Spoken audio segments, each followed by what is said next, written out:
At this time, I'd like to call Montgomery County School Board to order.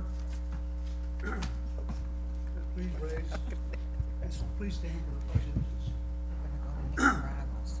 Pledge allegiance. To the flag of the United States of America and to the republic for which it stands, one nation, under God, indivisible, with liberty and justice for all.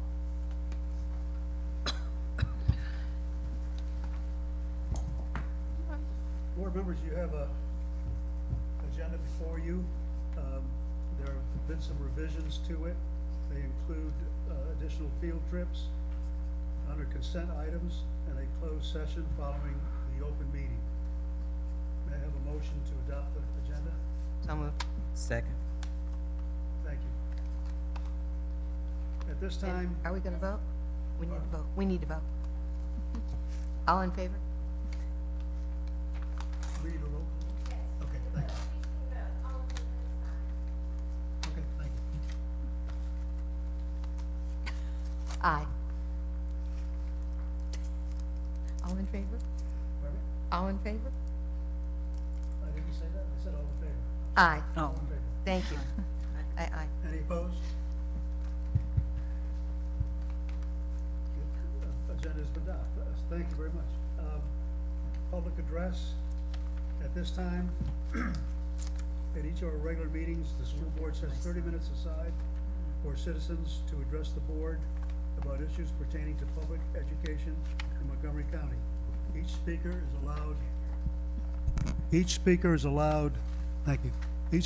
allowed 3 minutes to speak. The lighting system on the computer screen will indicate that the speaker has 30 seconds remaining, and when 3 minutes has passed, they will be finished. There are sign-ups today, and the first speaker is Laura Gruss. Would each individual come up and state their name and address? And I hope I pronounced that right. Close. It's Russ, but that's okay. Russ, thank you. I live at 1560 Harding Road in Blacksburg. Thanks for taking our comments tonight. I'm speaking tonight as a Harding Avenue parent and on behalf of Citizens to Save Our Schools to address the fact that closing schools and specifically moving or closing Harding Avenue is still listed as a cost-saving measure on the preliminary budget priorities list that was posted on the school board's website on November 26th. And in fact, at least according to that document, school closure is still favored by a majority of you here. As members of CSOS have discussed in detail at public meetings, in private conversations with many of you, and in correspondence, careful analysis shows that closing any neighborhood school, and Harding particularly, is unlikely to save the school system money, and that's in addition, of course, to causing severe disruption and harm to students, staff, and the community. I'm not going to go through these data again right now, but we do hope that since closing schools is being considered as a cost-saving measure, you'll be cognizant of these facts as you begin to consider important budgetary decisions. Tonight, I'd like to address another important issue that I hope is influencing your thinking in regard to possible school closures. I'd like to remind Ms. Blackburn and the board that at your November 12th public forum, you asked community members to tell you about their priorities for the school system. As both the Roanoke Times and the Christiansburg News Messenger reported afterward, the overwhelming message from Montgomery County citizens to you that night was keep schools open. The headline for the Berg's article about the meeting was Montgomery County residents want schools to stay open, and in the News Messenger it was parents pressure board to leave schools open. At least 60 people spoke at that forum, and over a third of those spoke against school closures, the most frequently voiced opinion from the public that night. Many of you expressed your appreciation for residents' involvement and dedication. However, given the fact that as of last week, your website suggests that school closures are still being seriously considered, we would like to know whether you are heeding the voices of your constituents, the residents of this county, who've let you know in response to your own request for input that they want you to protect their schools. We understand that the poll that your preliminary list summarizes may be outdated, having been conducted before the November 12th forum. We're really hopeful that opinion among board members regarding school closures has shifted in response to the public's clear message to you that night, and we'd appreciate clarification of your current thinking on that issue. Another frequent comment at the November 12th meeting was that the school board needs to find new ways to fund programs rather than just continuing to cut services. Many speakers suggested ways to cut costs, and CSOS, I'm sure among others, has submitted a list of money-saving ideas to you. Furthermore, many county residents, including our group, are lobbying the Board of Supervisors and the state government to increase funding for MCPS. We ask you to please work with us to find ways to protect and improve our schools and to remove school closures permanently from your list of budget measures. Thank you very much. Thank you. Next speaker is Heather Cox. Heather Cox, 1006 Morning Dove Drive. Thanks for the opportunity to speak before you tonight and at the November 12th meeting. I'm mom to Mallory and Miles, second graders at Harding, and also the PTA vice president. And I'm again formally requesting that you remove school closures from the list of budget adjustments to reduce expenditures for 2013-14, especially considering the other moves that have to happen this summer in the district. I've reviewed the latest information posted on the school budget website, and I'm hoping to hear some discussion tonight about the preliminary budget priority list that was posted on your after your November 20th meeting. Specifically, as Laura just mentioned, 4 of you indicated on that list that you would be supportive of school closings, and I'm really hoping that that's changed after the special meeting on November 12th and with other things that you have to consider. That was the main message that was received that night, and I'm looking forward to finding out what the comments were from the public that were submitted by written comment. I know you're going to receive that either tonight or soon from our superintendent. I urge you to look at the economics of school closures, not just from a school standpoint, but also from a county standpoint. We've heard that closing these schools, small schools, is about economics. And so my request to you is that you also consider the county-wide economics of closing these schools. I've heard many times that Montgomery County is a diverse community, and that is one of its strengths. We need to have a variety of schools for people to be able to choose to send their kids to. Small schools, bigger schools, schools of different types and sizes are all things that can help attract newcomers who value education to our community. And as over 40% of the school's budget comes from the county, any decisions about school closures that impact our school district are going to impact our county. Those decisions should be positive for both. Seeing the latest projections from the Weldon Cooper Center for Public Service at UVA, Montgomery County is projected to grow by over 20% in the next 18 years and by 34% in the next 28 years. Additionally, the growth leans towards young people and families. So closing schools with projected growth enrollments in our towns and county seems non-productive to me. On a personal note, our Harding community has experienced stress about this. I recently welcomed some new neighbors to my community of 34 houses, and I was unpleasantly surprised to find out that they were both renting and had decided not to purchase their homes in our community because they weren't sure where their kids were going to go to school in the future. This stress on our kids, our parents, our teachers, our homeowners, our businesses is unfortunate, and I would really like to see the school closure removed from the list as projected cost savings to reduce this uncertainty for our county and for our communities. Please consider the county-wide economic impacts when you look at school closures and not just the impact to the school district itself. Thank you for your time.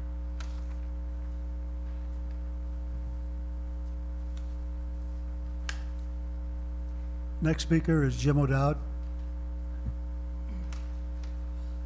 My name is Jim O'Dowd. I live at 2431 Mount Tabor Road.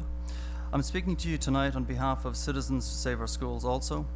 You may recall that we sent an email on October 25th to both your board and the Board of Supervisors, requesting of the supervisors that if they have additional one-time monies, that it be allocated to education. The positive response we received from Supervisor Tuck was encouraging. In one of the follow-up emails, we suggested that a group meeting be held with 2 members of our group, 2 members of the Board of Supervisors, and 2 members of the school board, with our delegates and state senators, in order to A, identify ways to secure additional state funding, including discussion of the public education funding formula and changes in the composite index, and B, to discuss strategies for how counties can raise revenue through alternate means. 2 members of the Board of Supervisors have indicated willingness to participate, and I understand that their legal counsel has recommended that it would need to be an open meeting and the 2 supervisors would need to be officially delegated in order to participate. We haven't heard back from your board yet, but we're hoping the two of you would be willing to participate either in a private capacity or with the approval of your board, so we could try to organize such a meeting to speak as a unified voice for education in Montgomery County, with those people who have influence at the state level before they head back to Richmond in January. It may not ultimately have any sway with our delegates, but at least we can say we came together and tried. You heard from 65 speakers during the public hearing on November 12th. It was, however, one-way communication. Having attended 2 of the county conversations meetings conducted by the Board of Supervisors, which were also attended by Ms. Albritton and Mr. Ivers, I would like to suggest that the school board hold similar meetings in the community. It would be beneficial if the same type of back and forth engagement could take place with your board, as such meetings would help foster communication and understanding of the operation, vision, and management of the schools. We respectfully request that you consider both of these requests as part of your business in the near future. Thank you. Thank you. The last speaker I have signed up is Connie Blues.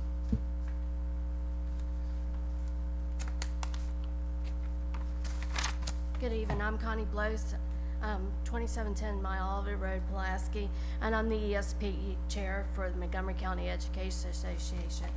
I recently received an email from Richmond letting us know that they are going to have a public hearing on the governor's proposed amendments to 2012 to 2014 biennium state budget. This meeting is going to be held at 12 o'clock on January the 4th at Virginia Western Community College in their science building. I know several of us from the Education Association will be attending this meeting. We wanted to bring it to the school board to let y'all know that it is an open forum, and you'll have 3 minutes to speak for anybody that wants to speak at this. So, and this, we're getting ready for our lobby day, which will be on January 28th, and several of us will be attending that. Thank you. Thank you.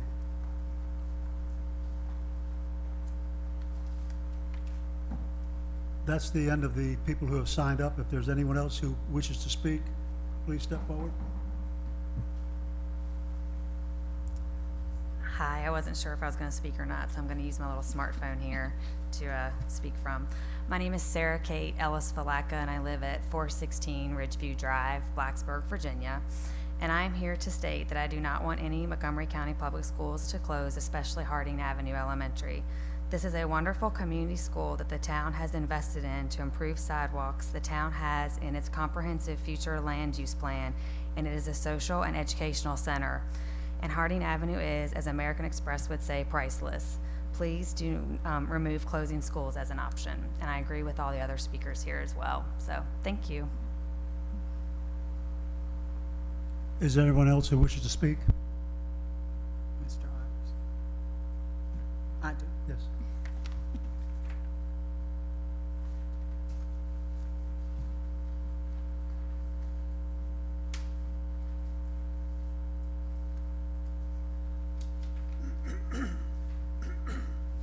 Good evening. Penny Franklin, 857 Woodrow Road, Christiansburg, Virginia. I'm speaking to you tonight. Each one of you received an invitation to a dialogue on race. This is being co-sponsored by the community group, an African American group here in Montgomery County, and the Montgomery County Human Relations Council, which was formed by the Board of Supervisors in the 60s to help deal with issues of race during that time. For 3 years, committee has come together to talk about how do we do this, how do we do this, how do you bring folks together to help them understand that it is important that we talk about this. The African American community in Montgomery County is less than 5%, but the things that affect our community are things that have been affecting our community for decades, and we need to talk about them. We came together and we pulled together data. We pulled together strategies as to how we feel that areas around education, employment, and other areas in the county that affect us could be improved.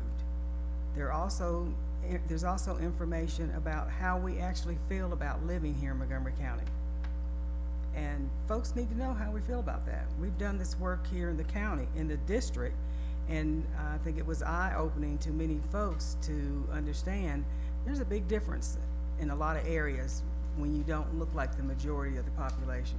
So on January the 19th from 2 to 10 at the Blacksburg Rec Center, it will be an open forum. We're hoping that you as board members will come and take part in this conversation.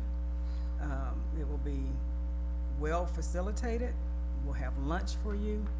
And the outcome is we hope that we will be able to work closely with the school district and other entities in the county that we feel need to, could improve things to help African Americans here in Montgomery County, quite frankly, just feel more a part of the county. So put it on your calendars. I hope to see you there. Bye-bye. Thank you. Thank you. Excuse me. Bye-bye.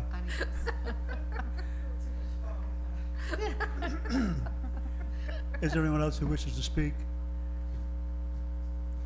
Okay, at this time, public address is closed. The next item is consent items. If there's nothing to be pulled for consent, then we will consider the consent items approved. Is there any discussion regarding the consent items agenda? Personnel report. Do I have a motion to approve the personnel report? So moved. Second. All those in favor? Aye. Any opposed? Personnel report is accepted. Payment of the bills. Can I have a motion to pay the bills? Move we pay bills. Second. All those in favor of paying the bills? Aye. Any opposed? Bills are paid. Next item is the superintendent's report, recommendations, and announcements. Thank you, Mr. Ivers.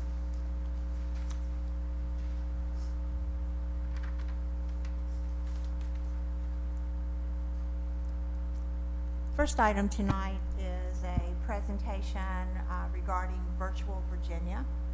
And tonight, Julie Kraft, who's one of our technology coordinators, will provide the board and the public with some information about Montgomery County Public Schools' participation in Virginia Virtual and about some of the coursework options that become available to our students because of participation in Virginia Virtual.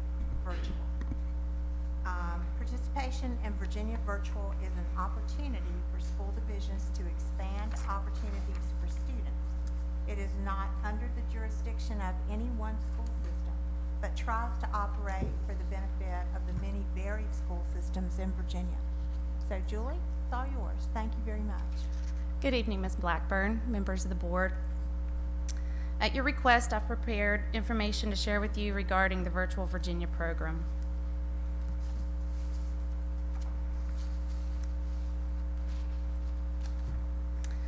The Virginia Department of Education offers opportunities for students to experience high-quality online courses. When advanced level courses are not available or scheduling conflicts arise, students have the option to enroll in courses offered by Virtual Virginia. I'm going to delineate the roles of the four main Virtual Virginia stakeholders: the Virginia Department of Education, Montgomery County Public Schools, the students, and the parents.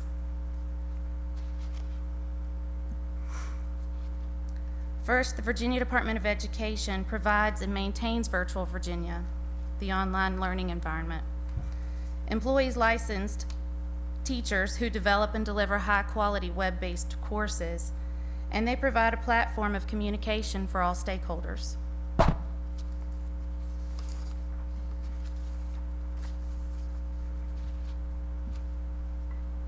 is a long one, sorry.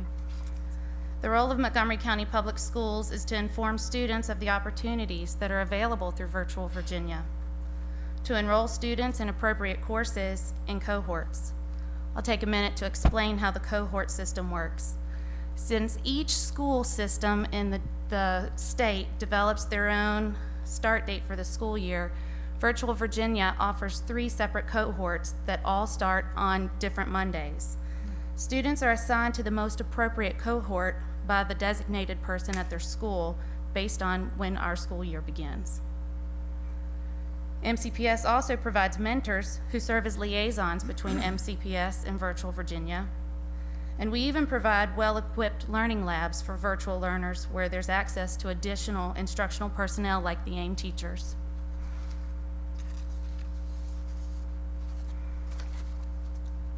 Once enrolled in Virtual Virginia, the MCPS student has the largest role. The student's involvement as a virtual learner is more demanding than the traditional classroom. They must stay on pace to successfully learn and complete their course content, and they're responsible for communicating with their virtual teachers and their mentors. The parental role is to support their student by monitoring progress and becoming familiar with the Virtual Virginia program and utilizing those resources.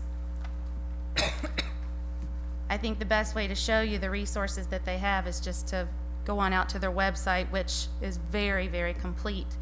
And you'll see that pretty much anything anyone needs to learn about Virtual Virginia is right on the web. So you'll see that their website is full of information. There are links in the Learn About More section on their homepage for frequently asked questions. And most any question that a parent, a student, a community member, a new guidance counselor, a mentor, anybody has, are on that list of frequently asked questions. And you know, for the sake of time, we won't get into all of that. However, across the top, there is a number of different tabs that you could go to. In the About tab, it just tells you about Virtual Virginia and how they came along. All of the courses that Virtual Virginia offers and a list of their descriptions and the credits that are available through the courses, and they are advanced level courses and AP courses, are listed in the courses section. Links that are useful for students and helping to prepare students to be successful learners are in the student section. I think one of the most powerful tabs that the website has is the Parents tab, because once a student chooses to take a virtual course, now it's, you know, on the student and the parent to become successful learners, because this is virtual learning. So you could see on the Parent tab that there's a link to their handbook, and this is 24 pages of information for the parents and the students. Pretty much any question that a parent or a student has about what the experience is going to be like is available here in this parent-student handbook. I mean, it's a very rich text there. Again, under the Parents tab, there is the option for parents to sign up for a parental account.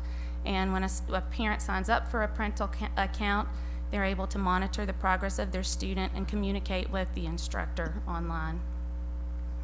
And one of my favorite things that Virtual Virginia does is that they offer an open house at the beginning of the term, and it's a virtual open house. So parents get to sign in to a webinar or a WebEx, and they get to experience what the online learning environment is like from the eyes of a student. So they get to look at the entire learning platform, and it's pretty awesome if you ask me. So the other tabs are, of course, just helpful for all individuals involved, not just students and parents, but also folks back at the schools. And anytime anyone needs any help, their folks are available virtually pretty much anytime. So, questions? Yes. We have 79 students taking 92 classes currently through Virtual Virginia. Correct. Thank you. Thank you. That was my question. On the Virtual Virginia page, there's a username and a password. How do we plug into this? Oh, okay. So the username and password is for students and mentors and teachers. If you would like to have a sample account, I most definitely would be happy to help facilitate getting an account for you. But everything that you need for Virtual Virginia literally is right here on this webpage, including the login to the So I don't need that. online learning platform. I'm sorry? I don't, as a board member, I don't need that, is what you're saying. You have to be enrolled in a course. Yeah, right. You could be a mentor. How about computer ease? they offer it, okay. I'm sure they do. You mentioned mentors that are assigned to the who are the mentors in our school system that are attached to the students? Or They're employees of Montgomery County Public Schools, and they are the virtual lab coordinators in each of the high schools. okay. The Plato Labs.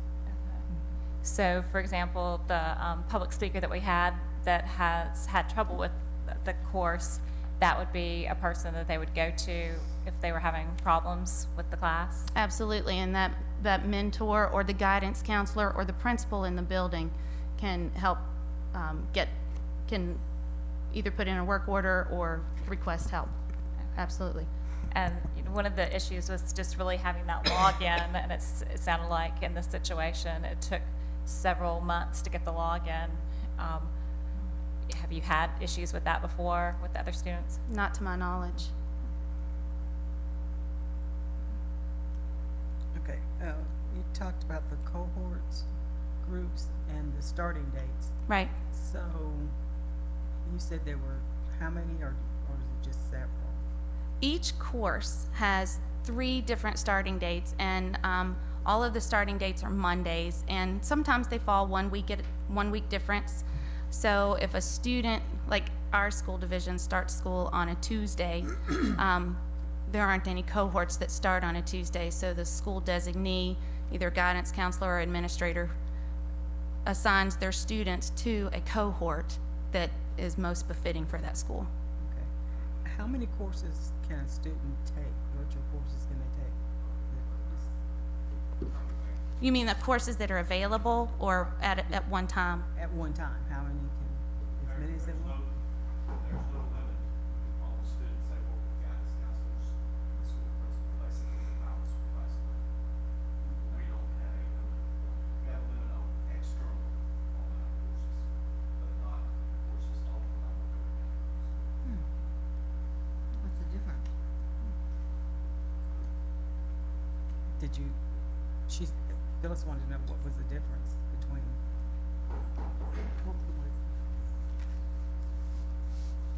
An external class would be a course offered by another institution. It could be BYU as an example.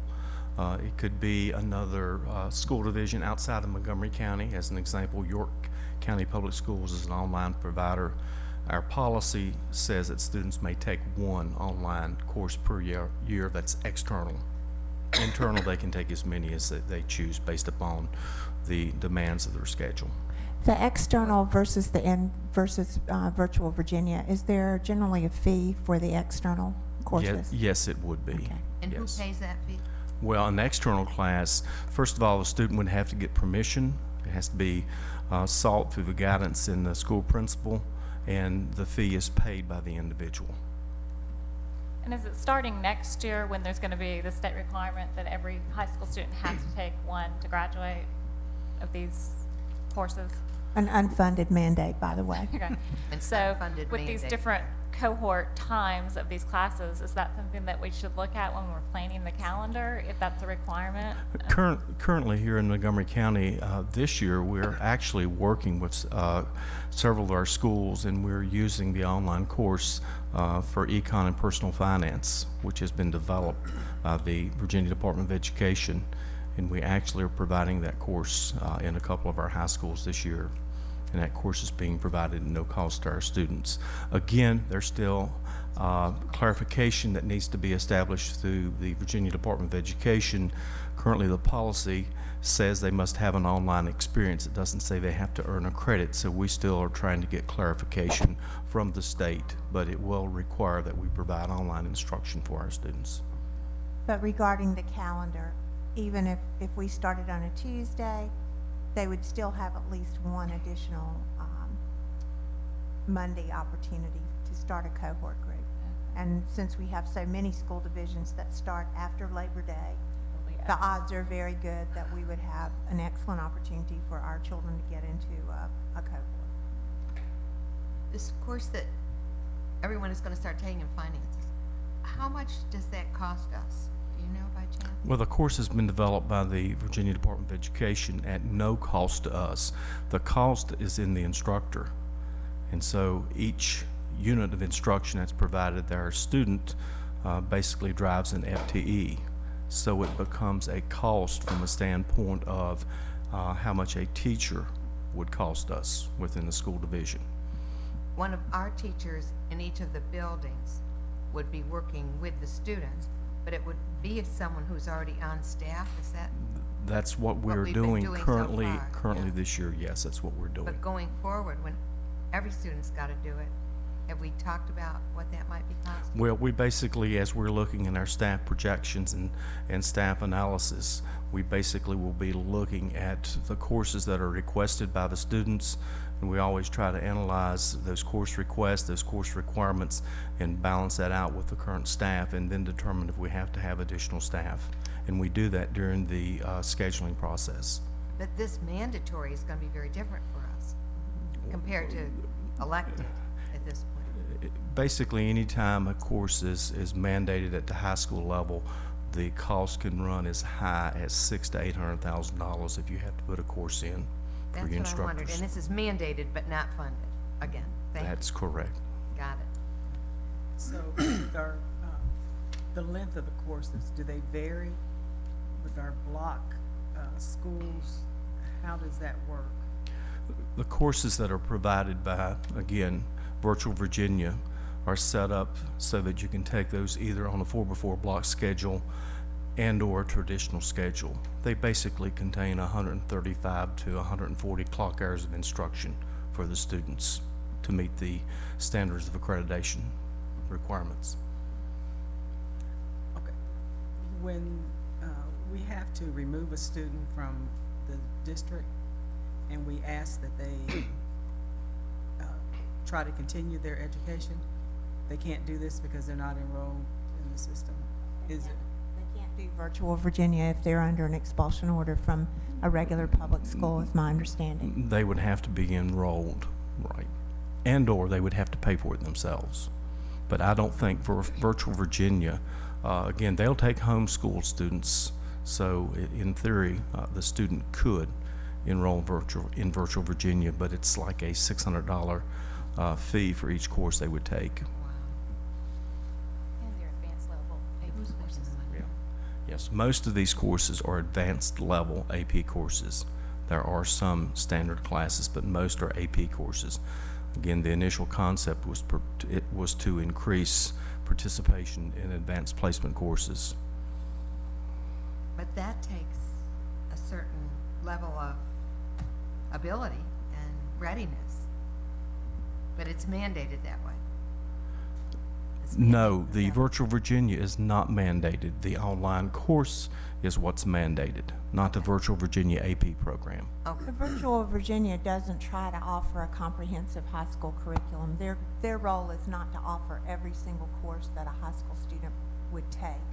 Their role is to really try to fill some gaps that many school districts are having difficulty filling, and or to solve scheduling problems that a student might experience. And even with all the aggravational stuff that computers can bring, it's a given. When they get to college, they're going to have it. Oh. And all I hear is continuously, sometimes they're not prepared when they come out of high school for college. Even our community colleges, even if you're not looking for a four-year degree, if you don't want to expand your, career and technical education learning, it's a given. Oh, They're yeah. going to have online classes.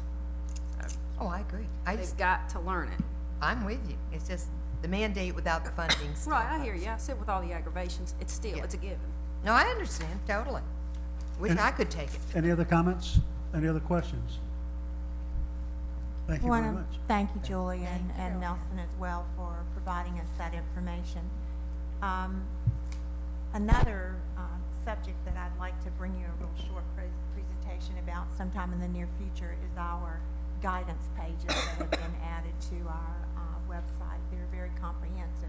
I'd like to take about 5 or 10 minutes one evening and have Jeannie Allen perhaps open up those pages and go through them with the group, especially since it would also be beneficial to our audience to know a little bit more about those pages. We're getting great reviews from them. Super. Thank you. Next item is the budget study update.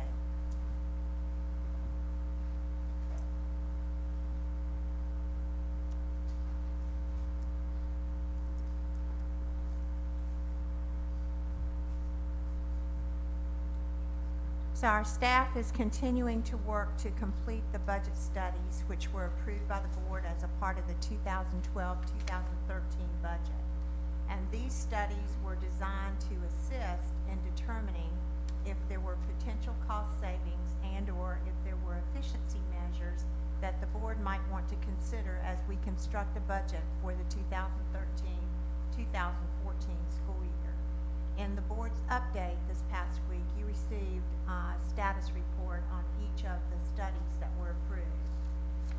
The first study, the summer program delivery system, has been completed, and it's determined that it may be able to generate some small savings by, instead of bringing students together in one centralized location, that we would serve those students at their school site, most likely using the Plato programs and someone, a school principal or an assistant principal, who's already on site that summer to monitor the students' participation in the program and support them, as opposed to bringing them to one central site.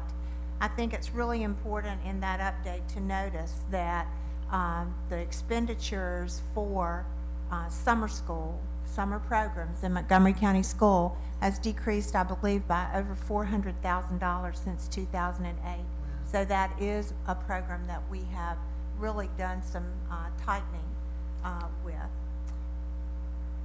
The second one that I reported on is outsourcing. We did complete one RFP, and after review of that, the board has given direction that we would not consider outsourcing at this time.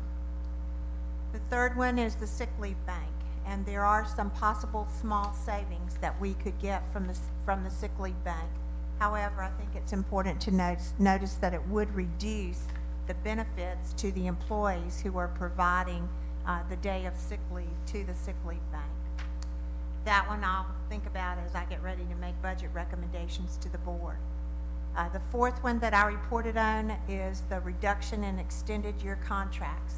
The study recommended that we take every supplemented contract in Montgomery County Public Schools and evaluate it for necessity at the current time. And we have done that, and looking at it from the perspective of, let's look at some small reductions in year one and see how that impacts the programs, and then potentially, if we needed to, look at another level of reductions in year two. I believe that it would be possible to save approximately $100,000 in a tier one approach, which would cut some of our contract days from 220 to 210 days, or from 210 to 205, but didn't completely reduce the extended contract. And the decisions were made by looking at actually what the duties were. It's important to note also that for several years now, when you lose an employee who has been hired on an extended contract, the current practice has been that we don't rehire on an extended contract unless it's closely evaluated and determined that the extended contract is legitimate and really is needed to create an effective program in that particular subject area. Also, a lot of these extended year supplements or extended contract supplements got started because the state used to pay a major portion of that salary for those extended year supplements. And now I believe that the cost has gone down to the fact that the state is paying 40% and the districts are being asked to pick up 60% of the cost. So I do believe that there are some cost savings there.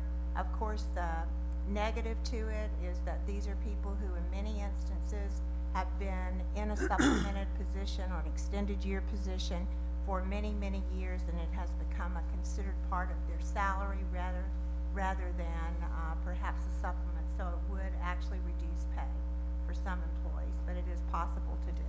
Do you know what percentage of the state What percentage did the state start paying when we started? Mr. Shannon, do you know, did they pay all of it? No, about 70%. 70. And it's now down to 40. Actually, about 35. Oh, thank you. Okay, and what types of positions? I can't find that document. These are, you don't have a position by position list in your board update. I just made general statements. It's career and technical education programs. It's media specialist, additional days before and at the end of the contract year. It is, Nelson, you did help me with a lot of the work. I didn't bring my list with me. Or Mark, if you'd like to come to the would you come to the microphone, please? Thank you. Career and technical media specialist. Nurses, school nurses are employed for days when students are not in school, and obviously their direct services contact is a student.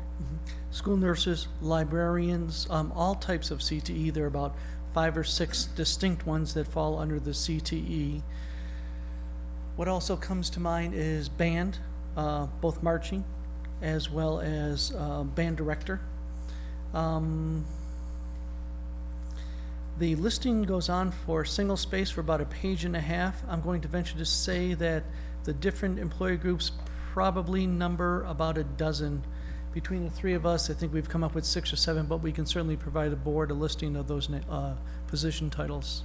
I didn't give you a specific list because at this moment they would be personally identifiable. So I am happy to provide the board with a list of the ones by title that I would recommend for reduction. And it was not all of them, Right. but it was many of them. Wow.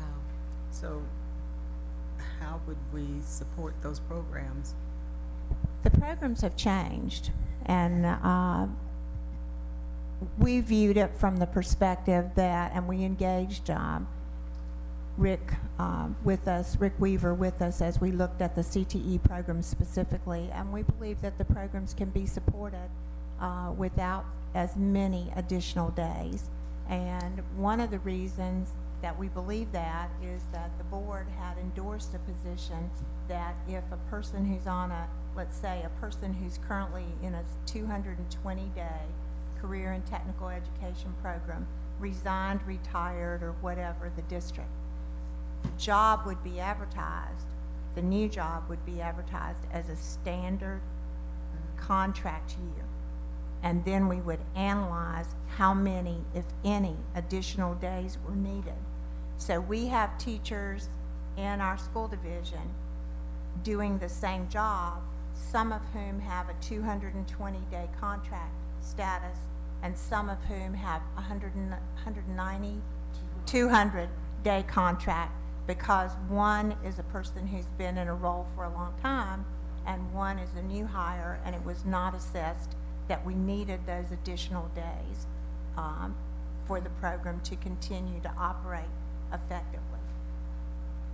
I inherited it. I'm assuming that the rationale was that we didn't want to take money away from current employees. But if the level of service is not needed, then certainly we need to evaluate whether we would continue to pay 220-day contract years if the job could be done effectively without it. So that's 180 versus 220, is that? It's 220. Some of those contracts were 220. There are some that go up to maybe more than that, but most of them were 220, and the standard teacher contract year is 200. So you have teachers working side by side with totally different contracts. That's correct. What's the likelihood that they're putting in the same amount of time? I would say that you're getting extra summer days from those folks who are on the 220 contract year.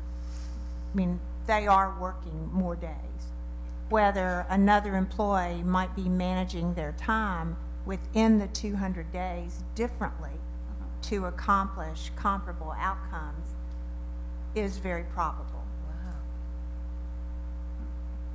Again, I looked at a tiered approach in looking at these. not to totally zero them out, but to look at, let's say if you're 220, reducing it to 200, to 210, and running that for a year and looking at the level of service and the program impact. And if we felt we could reduce more, then in 14, 15, we might go back and look at them again. Again, remember, when a state says, we will pay you 70% of a salary, it also has an impact on the decision-making process. And now the state is saying, we will pay you 40%. And of the supplemented positions that we have, not all of them are paid by the state in any portion. There are some of them that are paid 100% locally. Could you tell why the state came forward to pay 70% initially for which kinds of positions? It's their budget versus your budget. No, but They can So if cut, it's they can career, cut, they can cut their budget any way they want I to, understand, but- and you can decide to pick it up or let it go. it was career and technical teachers, media specialists, nurses, librarians, band directors. But mostly it's only the career and technical that were paid by the state. The state set the budget about 20 years ago. They haven't increased it. As we have increased the salaries, the state is still paying the same dollar amount, but it's less than percent increase. Right. The dollar amount was set 20 years ago. And this was at a time maybe when Come the to state the was- microphone if you're gonna speak, please. Thank you.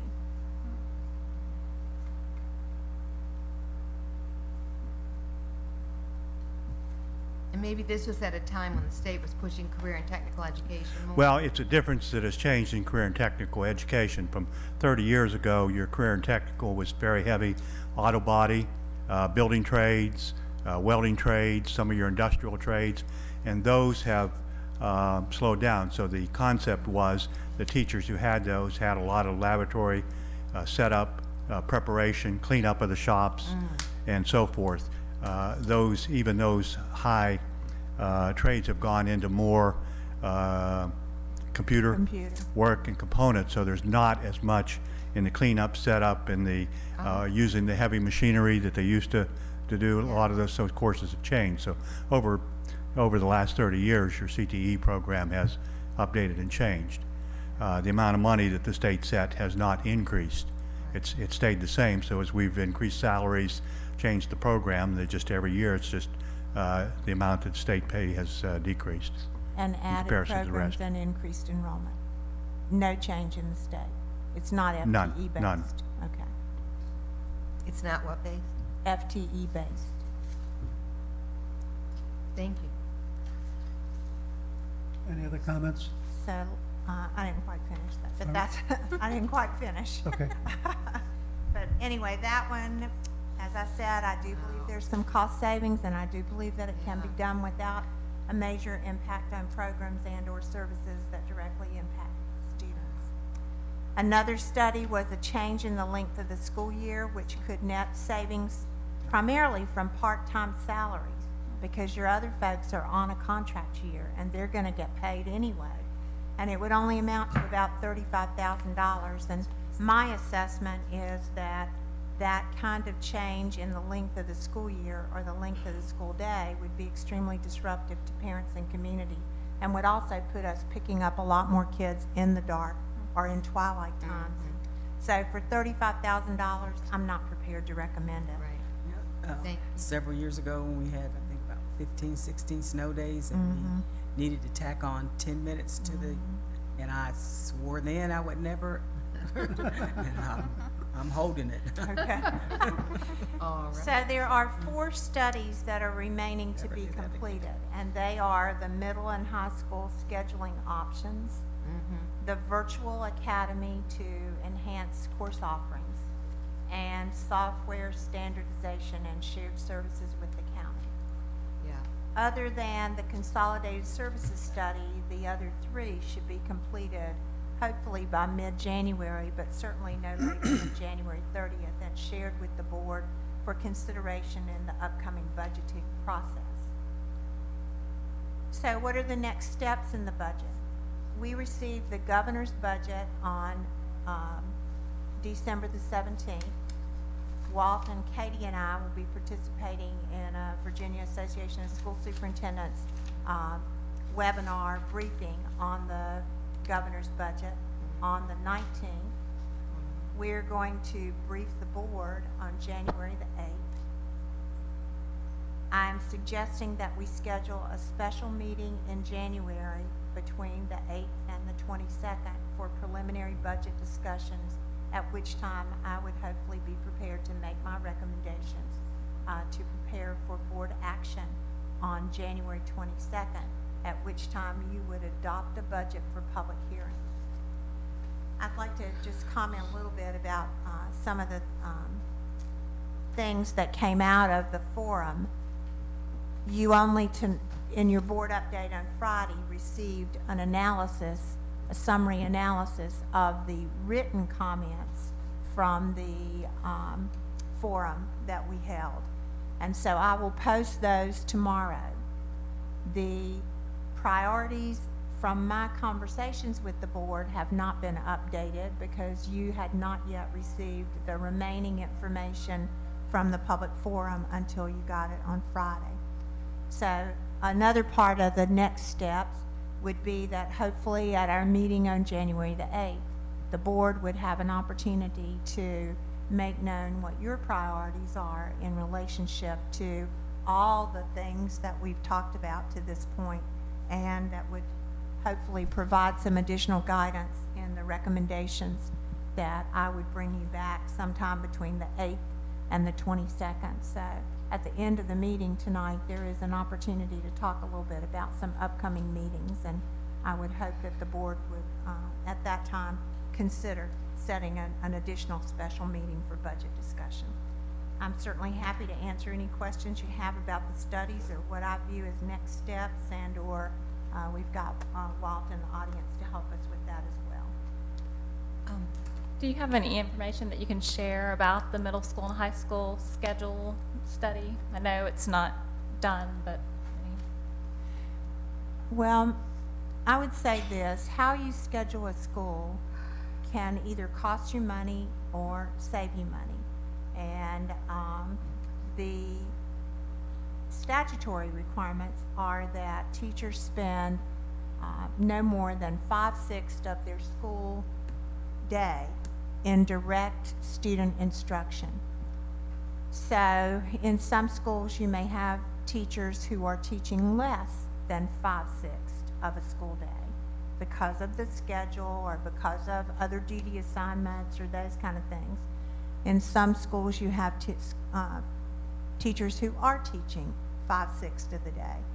So essentially we're not looking at moving everybody to one kind of schedule. We're looking at what are options that would allow us to move closer to using teacher time for 5/6 of the day in direct instruction. Right. Because every time you pick up another class period from a regularly employed teacher, if you get 5 of those, then that's one less teacher that you would need to hire. So basically we're looking at trying to maximize teacher time for teaching instead of for other functions. And Nelson, does that kind of summarize pretty well what we've been looking at? I cannot say it any better. Okay, thank you. I appreciate that. We're looking at ways to maximize teacher time. Yeah. And there is at least one school that's doing its own scheduling study, and that has absolutely nothing to do with the district study. That's being driven by the school itself, looking at options for scheduling and how they might want to make some changes internally themselves. Ms. Franklin? Okay, and I understand, spending the maximum amount of time you can for instruction, but one of the things that we've talked about throughout the years is making sure that there's planning time built in for our teachers, and that's why we have early release days and other things, other times. So how would that affect that? It depends. It varies from place to place. At the moment, you pay teachers exactly the same thing to supervise the cafeteria and/or to monitor the hallways that we do for them to teach AP chemistry. So we do have, you know, schools that have 8 class periods, and schools that have 8 class periods generally have teachers teaching 5 of 8. We have schools that are on 7 periods, and we have teachers there teaching 5 of 7. We have schools that are on block where teachers are teaching 3 of 4 blocks. If you teach 5/6 of the day, it might impact the time that you have for planning, but it might also put you in front of kids instead of monitoring hallways.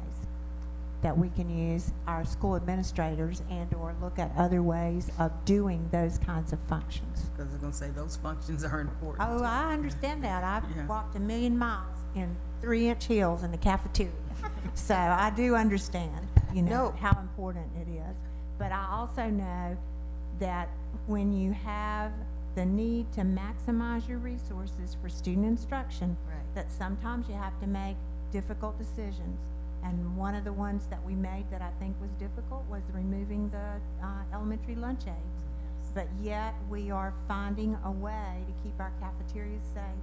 We're finding a way. We're not taking teacher planning time. We're reorganizing the way we do things for the most part. And I think that there's some room to do that in our secondary schools as well. The length of the class period also varies school to school to school. You might have one school that has a 42-minute class period and another school that has a 47-minute class period. So without trying to drive a standard schedule for every school in the division, I'm just trying to look at some ways that we can use our teachers to the maximum in front of students and still at the same time allow them adequate planning time. A lot of times people think that the only planning time is the inside periods 1 through 6 or inside periods 1 through 7 or inside the 4 blocks. But there's also time before the school day and there's time after the school day that if you don't have teachers engaged in duty assignments and things like that, that can also be designated as planning time rather than other kinds of duties. I have 2 questions.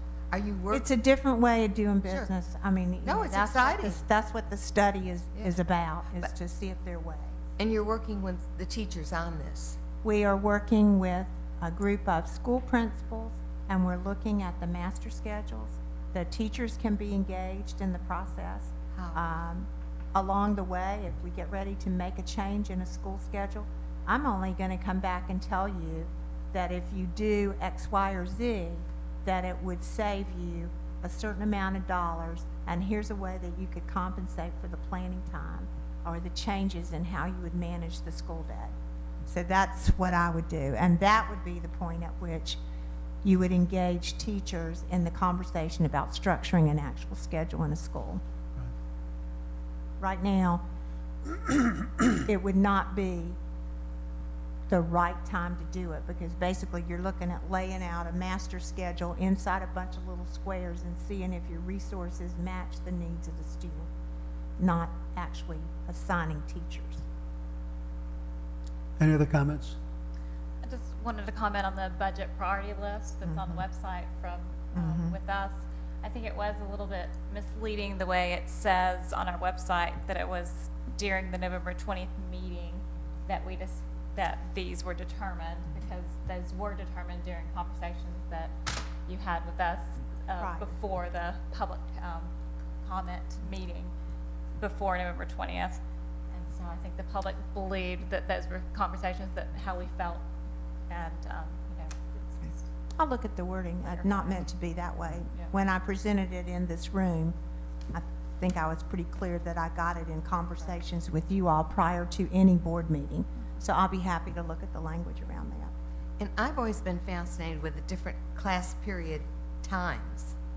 Is there any discussion of making it more uniform, or why are there so many differences? I don't think that's a budget item.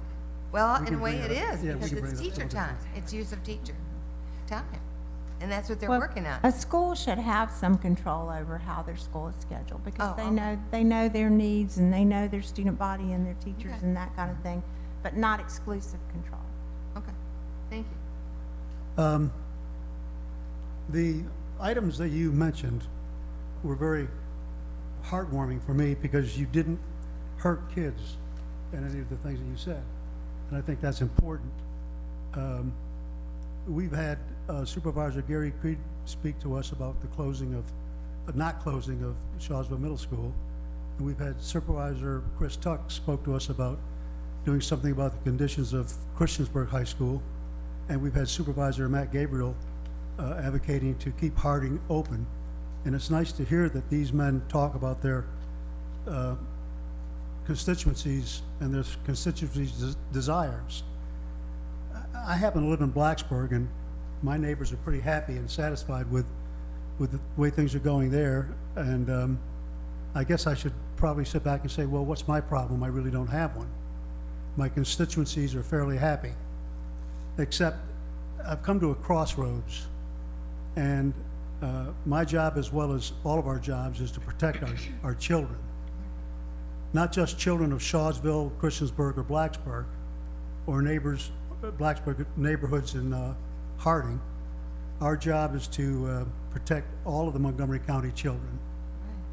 Further cuts hurt kids, and I've drawn the line in the concrete, not the sand. No more cuts. Cuts hurt kids. I will not stop Jonathan, who is a youngster down at Shawsville Middle School, from reaching his goal of playing football, which means I will not vote to implement pay for play.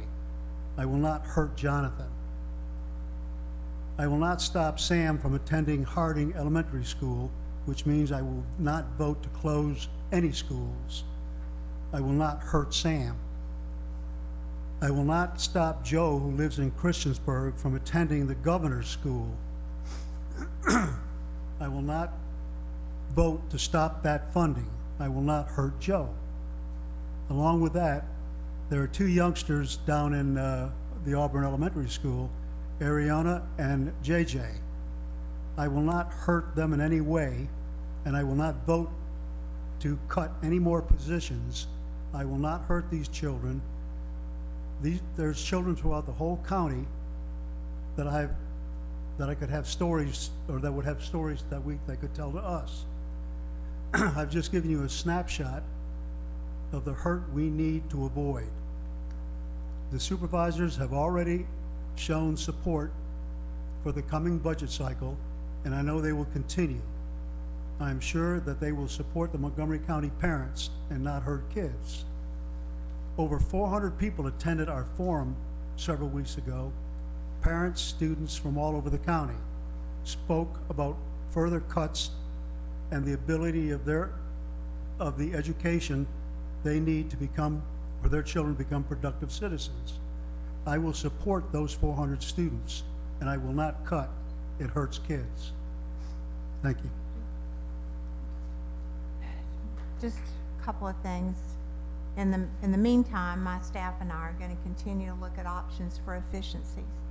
And for several of us along the way, along with some principals, we're going to be attending a meeting with Mr. Habib on the 11th in Roanoke. And we've already spoken with Delegate Rush and with Delegate Yost. And, I would urge parents, there is such a thing as a lobby day for parents, PTA, PTO in Richmond, just as was mentioned earlier, the opportunity for people to address how you feel about the governor's budget in January.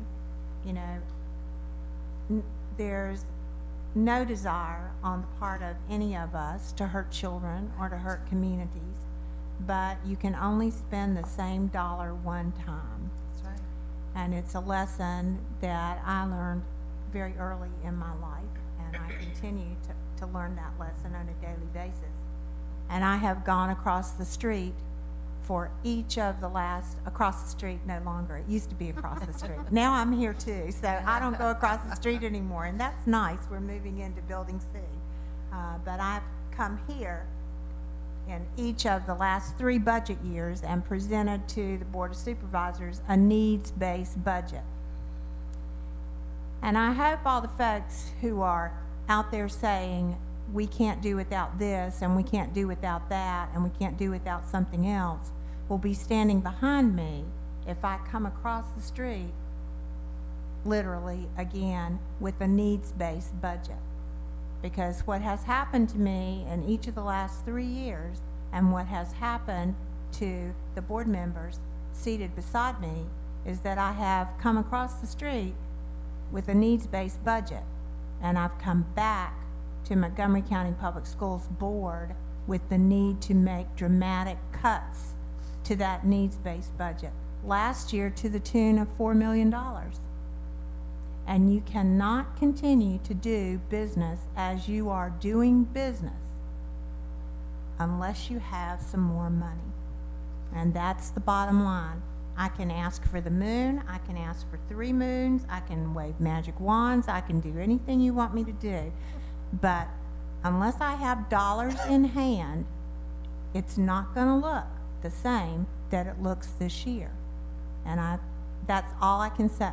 And I think it's very, very important that people understand that it takes money to fix the problem. And I would like to add to what you said again. I'll say it over and over. Virginia is one of the wealthiest states in the nation, and our teachers are 50th in average teacher pay. And we must, as you said, Ms. Blackburn, go to our legislators, both at the state and the federal level. Very honestly, I get this feeling, and I tend to be a more intuitive than a rational person, that our leaders are really possibly wanting to take us to privatizing education. Money's involved, and it's very painful to me. But unless they hear us, all of us, we're going to be in a very, very difficult dilemma, again. Because if we don't get money from the state and from the national, as we look towards sequestration, we have a problem. Big problem. And I'm with Joe. I mean, that's why I got on this board, for all of our children. And it's very painful. It is deeply painful. Thank you. Yeah. You don't have to be intuitive to know that privatizing public education is the agenda. They say it loud and clear. They run on platforms that say it loud and clear. Public education is not something folks want to support. And it will take us back to days of segregation, whether it be by race or by socioeconomic. That's where we're headed, and that would be devastating to this country. So we have got to fight for public education and make sure that we're doing things the most efficient way that we can. And when we talk to our legislators, especially in Virginia. Oh, I'm sorry. And those things are going to hurt. You know, sitting and listening to the superintendent say, you know, we've got to ask teachers to spend more time in instructing our students, which is, you know, what we want them to do. But at the same time, when you say there's time after school, there's time before school, they're already doing that with their time now. So as Phyllis constantly says, and all of us have said, teachers need to be valued more in this country, period. You know, they have our future literally in front of them every day, day in, day out, and they do not get the respect and the compensation that they need to do the job we need them to do, because it is our future. It is the future of this country, and I work in manufacturing, and I see it every day. The jobs are going away, and the jobs that are coming in are the jobs that are being developed. There's a new level. There are new skills, things we can't even imagine.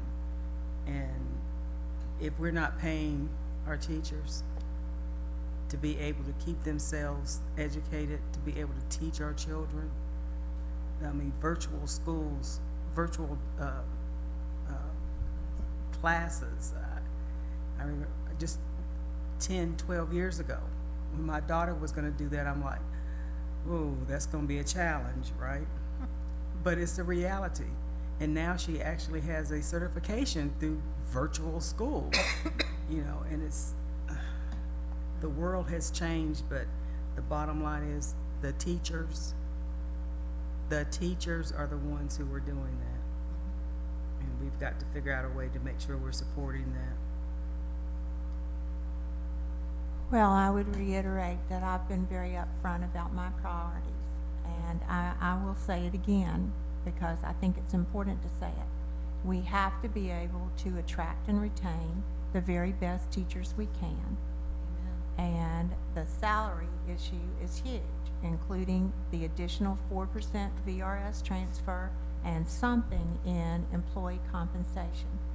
I don't have a big problem with looking at doing different business differently in some ways where we can do it and hopefully not hurt the profession or hurt the kids who are, you know, in our schools. But to not make an all-out effort to do something with employee compensation, a fourth year will be very, very difficult. I agree. You know, sometimes change isn't always hurtful. It's just different. The things that I've been part of for 7 years that have changed students and parents' lives, and I am one, it's not been to hurt them. You know, combining schools in Elliston and Lafayette, it was definitely not, it was not a good thing. But those students weren't hurt. They weren't, the parents weren't hurt. In the beginning, it was different, it was changed, but now they all love it. I'm not saying that's the direction it needs to go. I'm just saying it's not to hurt anyone.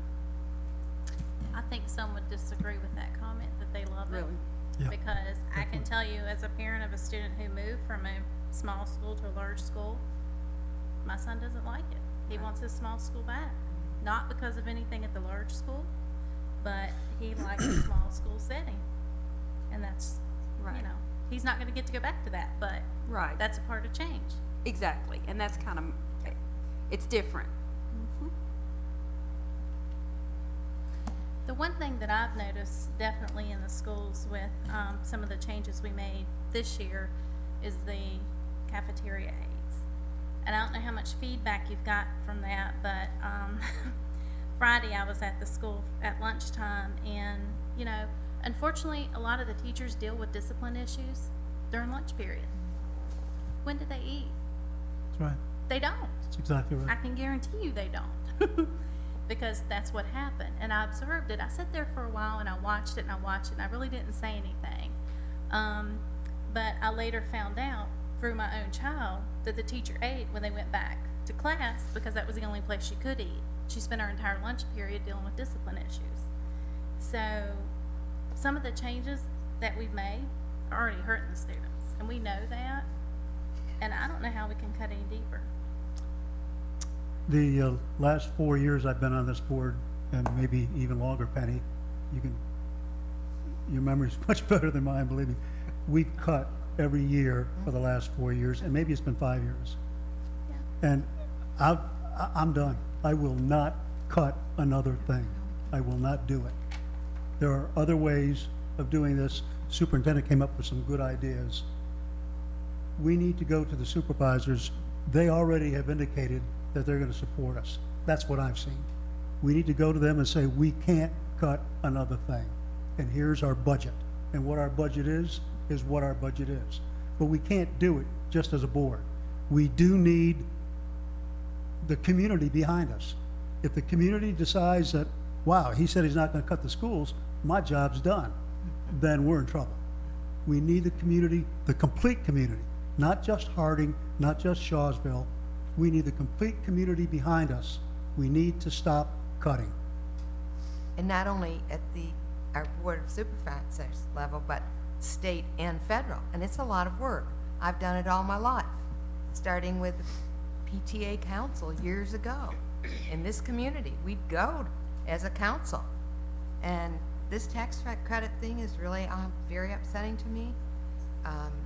Where our corporations and individuals giving to foundations that give scholarships to kids to go to private schools. That was just passed in our legislature last year.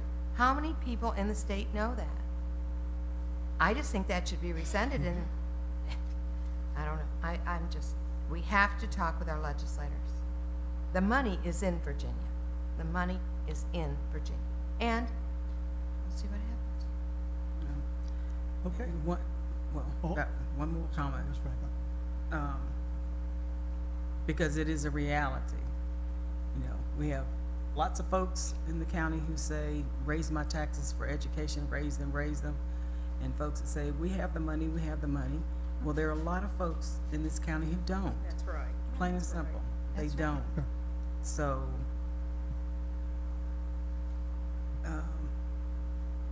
suggestions that the superintendent has put in front of us that I may have held tight to in the past, I'm gonna have to be looking very differently at exactly what we're gonna be doing here.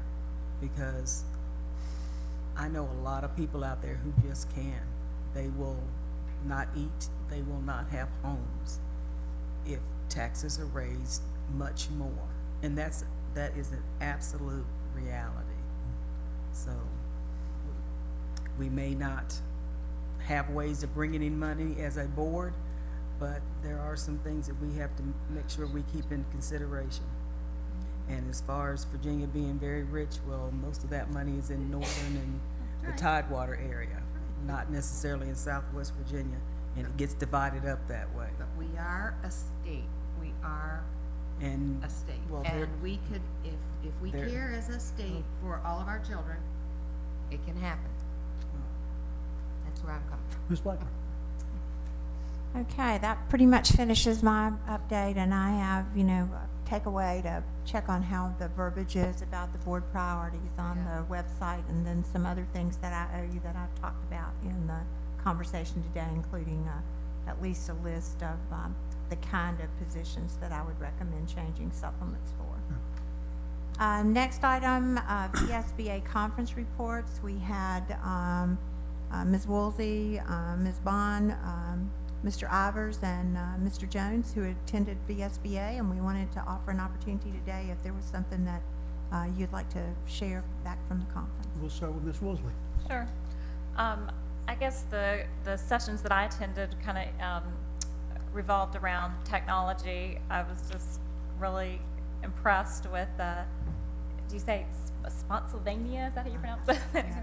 They have a wonderful STEM program in their school system that they have funded through grants with the colleges around them, pretty much.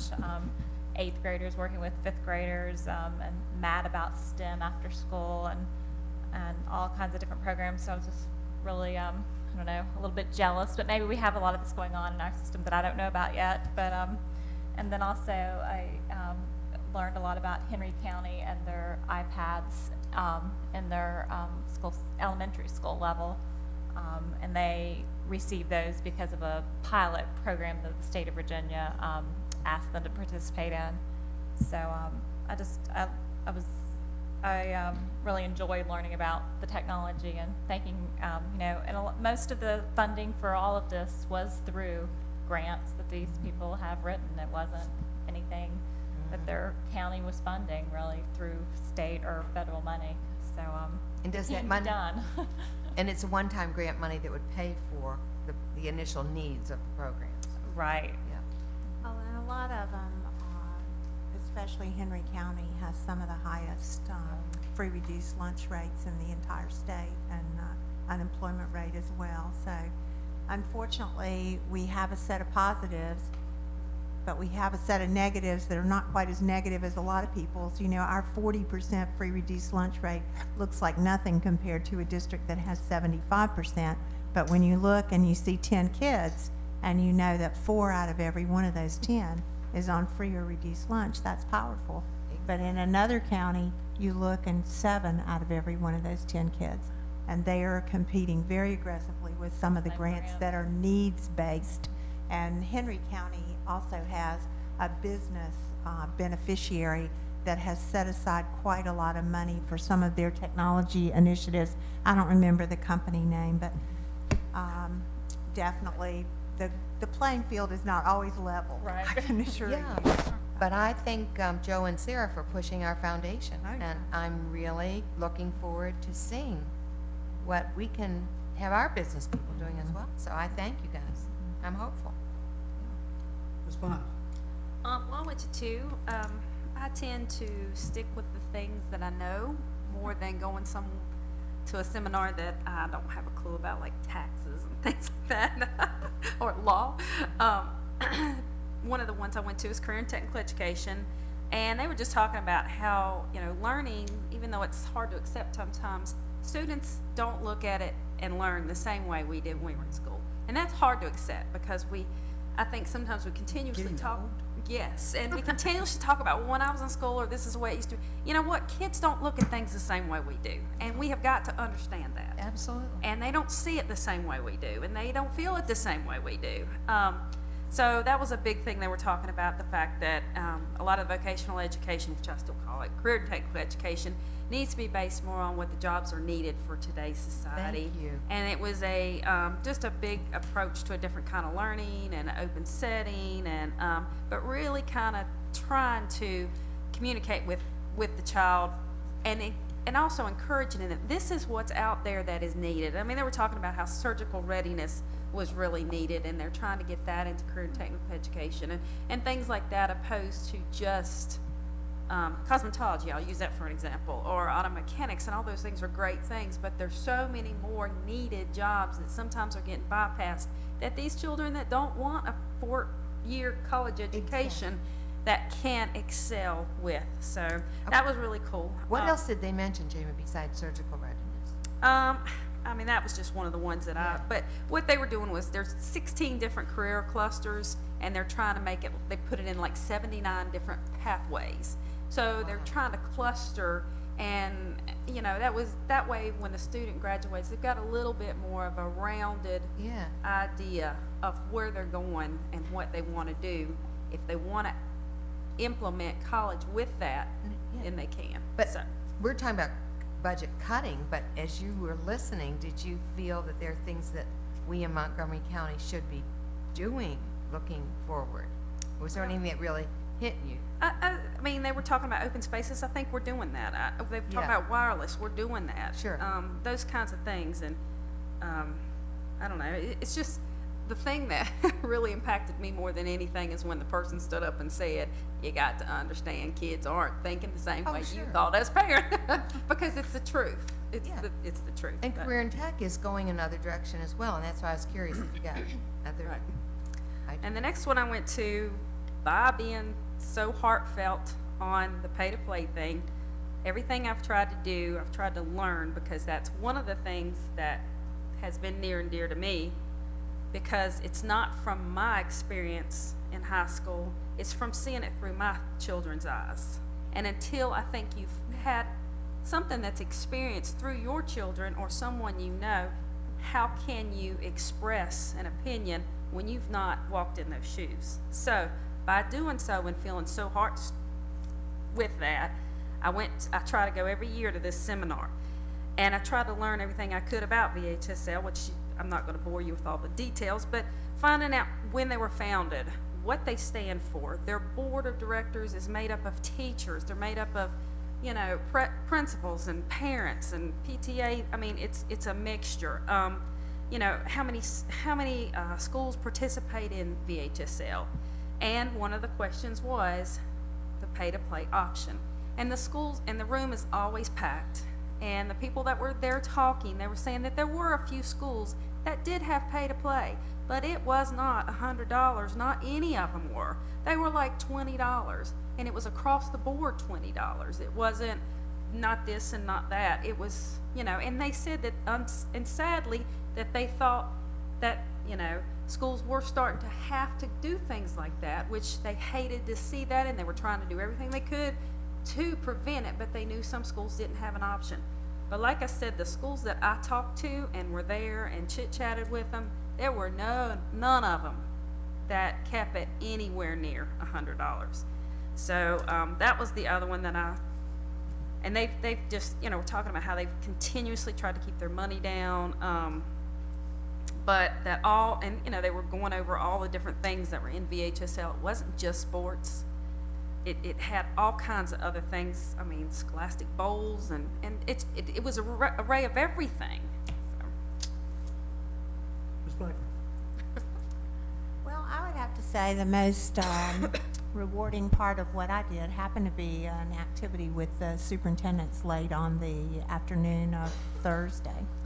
And it was actually a consensus building process to determine what the legislative priorities would be for VAS. And we had earlier participated in an online survey, and there were a few things that came out very visibly as legislative priorities for VAS. And there were some that were not so clear. One being the discussion about changes in teacher continuing contract, and the other being the position on homeschool participation in athletics. And eventually, following those discussions, you know, we did reach a consensus on both of those, one being that we opposed the homeschool participation, and two being that we felt you should extend the tenure period or the probationary period for new teachers, but at this time, not taking a position on the continuing contract discussion. And there was a lot of lively discussion that surrounded the development of those legislative priorities, and I provided you all with a copy of them in the board update this past week. Joe, could I backtrack 1 second? Because I was going to say something, and I forgot about it. When another part, one year when my husband went with me to the national school board conference, he went on one of those tours, and he came back and he told me, he said, I probably learned more than you did, because he was with all the different school board members, and they were talking and communicating. So I enjoy going around in, I don't even know what, the exhibit hall, and there was a company set up, and they put, for no charge, cameras on the outside of the bus. And I actually think I got some of them. I'm sure there's a gimmick to it, but she ensured me that there was not. But they were talking about how, even though I don't see it, I guess it's in maybe bigger areas, but they said they actually had a lady that drove up on the sidewalk around the bus and almost hit a student. And this camera on the outside of the bus, that's a no cost to the school system, was something that helped prevent or catch someone that does that. I thought that was kind of neat. So, Do you know what company it was? I've got the information. I didn't bring it tonight, but Yeah. The highlight of the convention for me was when I attended the Alexandria Public School, How Do We Measure Success? And it was a highlight for me because I came into Fairfax County as a school teacher, and I was assigned to Hayfield. And Hayfield was just down the road from Alexandria, and Alexandria, T.C. Williams had just opened. So it was a great, like it was, when I walked in there, it was like going back home, because many of the people who had been in there had gone to school at T.C., I think when I was at Hayfield, so we had a good opportunity to talk about that. But they're doing something which I thought was really neat, and I'm going to bring it up to our achievement team. They're doing a professional learning plan, and their professional learning plan is similar to an IEP, a personal and individual educational plan, except the professional learning plan is for everybody. You don't have to be a special ed student or anything. It's just if you're having some difficulty, they give you this professional learning plan, and the teacher can actually follow you, the parent can follow your progress. I thought it was really unique. So that was the highlight of the conference for me. Thank you. Did they define it? Did they devise it, or is it something? Yeah, I believe they did, yes, and I have a copy of it right here. Oh, cool. Yeah. Well, I wanted to just talk about the CTE programs. Yeah, there are many programs that we really need to be looking at to bring into the district, but again, that costs money. And the programs that we have now, electricity, carpeting, masonry, all that stuff, these trades are going away. So we have to stay focused on those too, because I don't know about you, but I pay people a lot of money to take care of things, and I'd hate to not to have them around. But at the same time, as I said earlier, there are many things that are being developed, and we have got to try to stay on top of these in some way.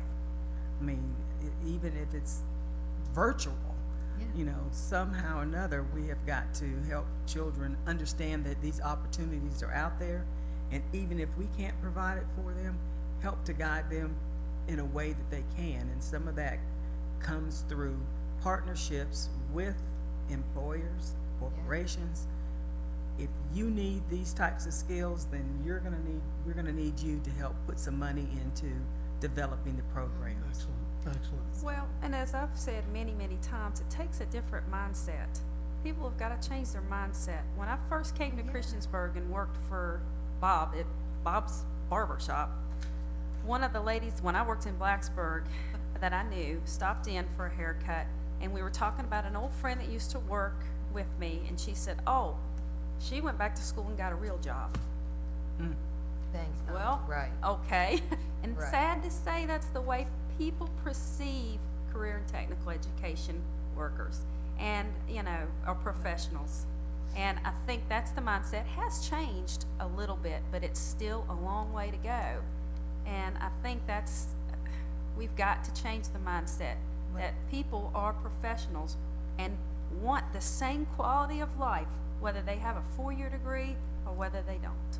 And the question is though, and I'll ask the superintendent, are we looking into these changes and where we should be going with vocational? We're constantly looking into what are the new programs. You know, it's a balancing act, though. Sure. You can't keep everything. Sure. And add everything. Absolutely. And kids, you know, you have to engage with kids to get them interested in something, whether it be cosmetology, whether it be web design, whether it be, you know, whatever. No. You can't, you know, force a student to be interested in masonry, even though there might be a long list of jobs out there.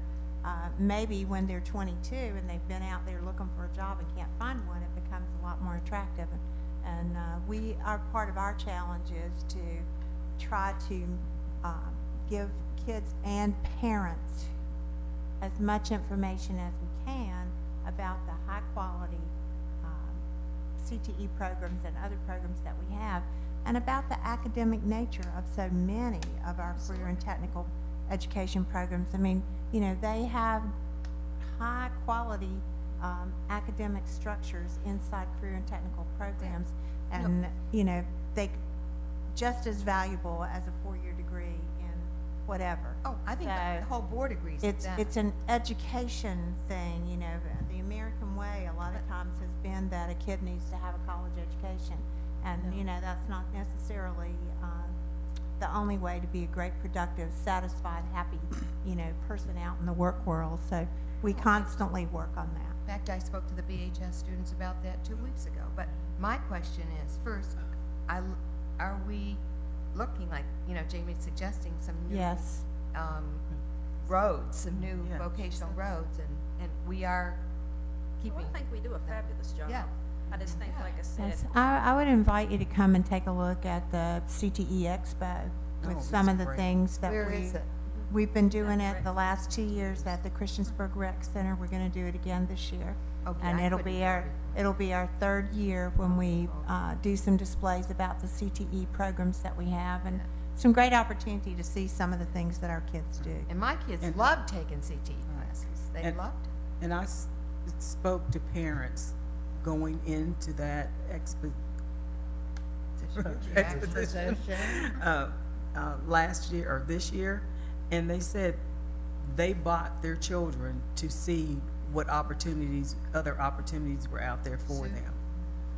One of the things that I know Jamie and I both have talked about and talked with superintendents about since we've been on the board is having a career and technical expo where we have folks, especially those who came through Montgomery County Public Schools and now own their own businesses or work in a field where they're making $80,000, $90,000 a year, living decent lives and being productive, to help folks understand, this is there. And at the same time, invite the industries who are looking for people with skills that they need to be there too. I mean, Could we add that to the CTE Expo? we only have a small little corner, but it's anyway. I just think we need to be more visible, and that would help folks put money into it. You just can't keep trying, you keep yelling, you don't send us kids who are prepared, you don't send us kids who are prepared, if you're not helping us prepare them. Calendar of activities. You've got a fine arts calendar, and I would notice that there are a number of our schools that are doing special holiday activities that you may have some interest in. Thank you. And also your regular calendar is there. Thank you, thank you. I love it. Thank you. Unfortunately, there are a few conflicts. Unfinished business. I believe on the agenda is the resolution for the board, from the Board of Supervisors. I put this on here because the board specifically asked that we put it back on the agenda for the next board meeting. But Mr. Jones and I have not yet met with Mr. Meadows and Mr. Politis. We actually meet Thursday afternoon, but I did put it here in case there was a desire for any discussion prior to that meeting, but we will meet on Thursday.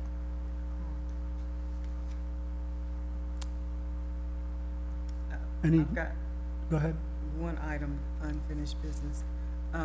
When we were talking about accreditation and learned of that AYP had gone away and that the benchmarks for the three subgroups were being reevaluated, where are we at, or where are they at? They've been changed. I'd be happy to put that in your next board update if you'd like.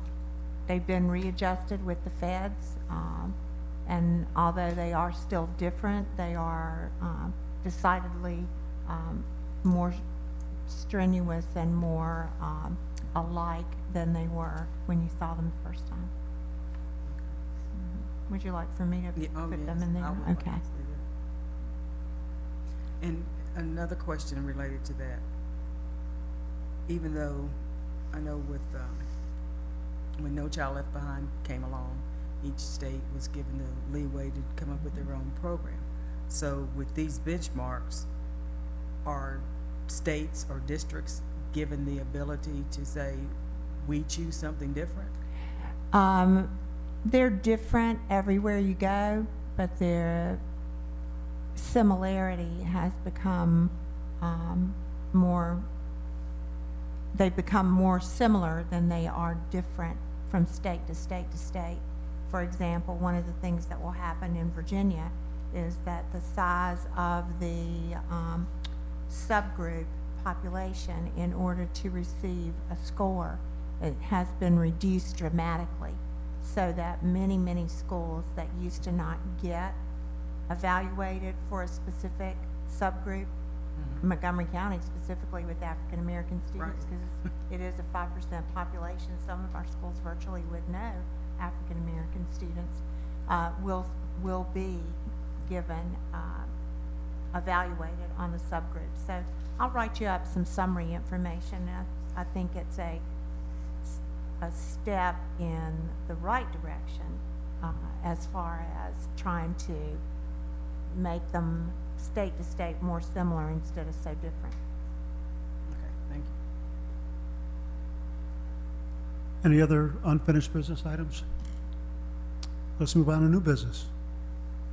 In the new business item we have is the, matter of fact, there's two things. If you take a look, there's the Virginia Association School Superintendents Legislative Priorities, along with the 2012 legislative priorities that we put together. I put that in there for two reasons. Number one, we're going to have a short legislative session, and for us to have the potential to get legislative priorities in front of our legislators in a specific written and format is going to have a short window. So I put in there your priorities from 2012. I also put the VAST priorities. VSBA has not developed a set of priorities for 2013 yet that they've published. I mean, there's conversation. I know they're taking a position against homeschool participation in extracurricular activities, but their others are not formalized yet. I just thought if there were some things that you have on your mind, perhaps looking at yours from last year and then looking at these vast priorities might help us to kind of get our arms around what we want to do. What I've done in the past is I've drafted something based on your conversation and brought it back to you, and I'd be happy to do that again this year if you can, give me a little direction about what you want to see in your priorities. And when do you need that by? Oh, today. Well, I really like what we have, but I'd like to suggest we add a few things from the VAST list, especially the supporting extending the initial probationary period for teachers from 3 to 5 years. And I also like the opposes state mandated participation of non-public school students in VHSL and local extracurricular activities. Those are huge for me. And also that VAST supports the state funding amount provided to any local school division as the maximum cap for external payment should students enroll in virtual programs outside their residential school division. And that would have never hit me, but I don't think we should have to pay for a student that is, I think that's good, a good point. Yeah. As well as VAST supporting local options for differential pay with supporting state funding, the pay to play. I just think that's a good one too. Those are my biggest, but a lot of them are very important that they've taken positions on, I think. And also the, I think we have this, don't we? Maybe we don't, I haven't checked it. But I do want, if we don't have it, that the local school board has the sole authority to approve charter schools for operation in the local school division. That is law now, and I would not like to see it changed. The one thing Go ahead, Penny. that I'd like to see just more information on, and that is the 3 to 5 year probationary period. Exactly, I know we've heard some about it, but I need to be refreshed. And for our discussion about CET programs, there needs to be, I mean, we talk about education, but this is a very specific area that I believe they need to know. It needs to have very specific funding. Right. Awesome. Anyone else? Well, I personally agree with what Phyllis said. I think that I could put my name beside those also. Yeah, Thank you, Phyllis. thanks. Does that help? That helps. Anybody else have something? I mean, do you want to take a position on asking the governor to put money in teacher salaries? Oh, that's brilliant, yes. Thank you. Well, how about asking to put money in public education, period? Period. Yeah. The legislature, not just the governor, but the legislature, period. On our docket. Which I think we have that already. Yeah. Increase in funding for salaries, we have. Something about unfunded mandates. I mean, Yeah. some great things are unfunded, I thought but we already had that in there. Is that on there? it may be on 2012. I think it is. Yeah, I think it is. If so, Full funding of standards of quality, because there's the state school board. Increase Yeah. in funding for salaries. Yeah, we have that.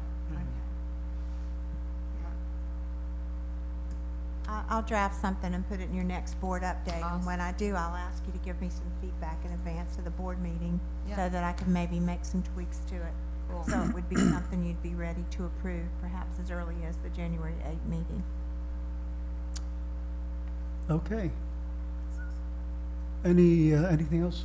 New business, I would like to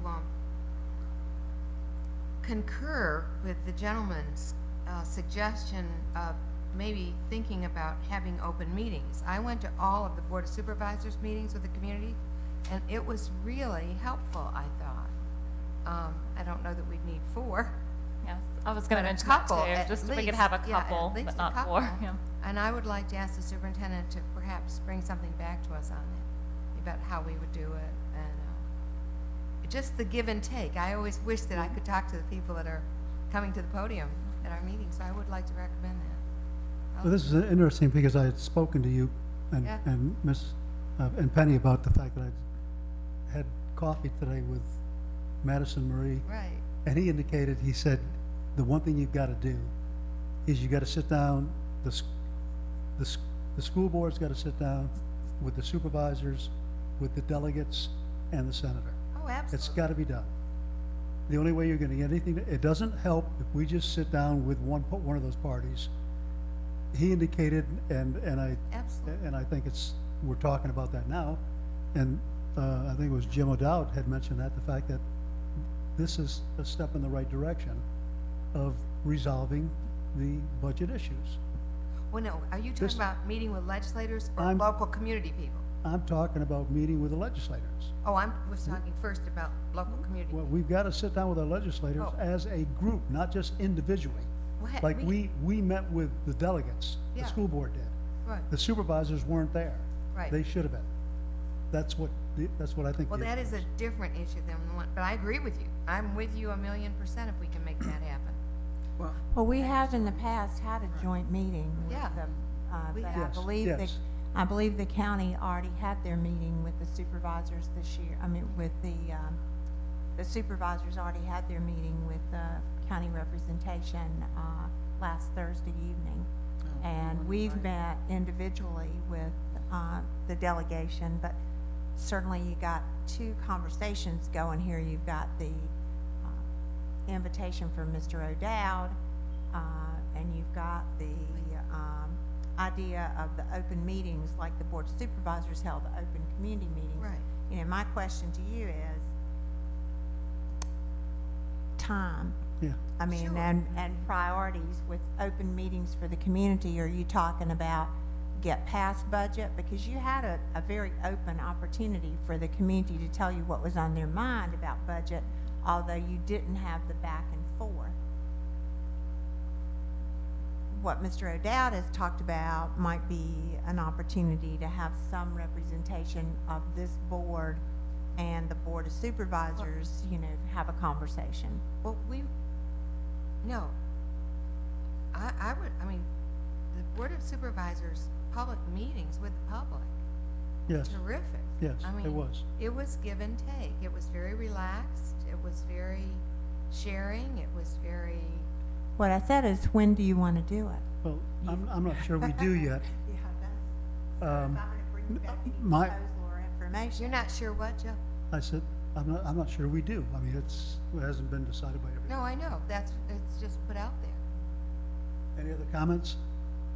I'm interested in looking at when, ideas on when we would do it. If we would do it before we have the public hearing for the budget, or if we would do it after it, or, how would we? But I like the idea of doing a couple of them, because it is nice to have the give and take. I mean, I went to several PTO meetings, and there's the give and take there with just one board member, but it's different when it's the whole Yeah. board. Yeah.